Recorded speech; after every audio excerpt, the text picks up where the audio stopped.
أعوذ بالله من الشيطان الرجيم.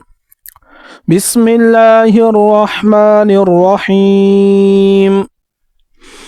وإذ قال موسى لقومه إن الله يأمركم أن تذبحوا بقرة قالوا أتتخذنا هزوا قال أعوذ بالله أن أكون من الجاهلين.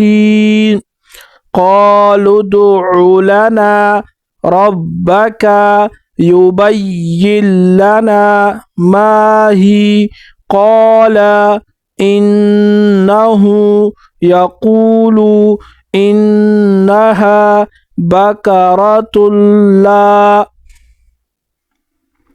فارض ولا بك عوان بين ذلك فافعلوا ما تؤمرون. صدق الله العظيم.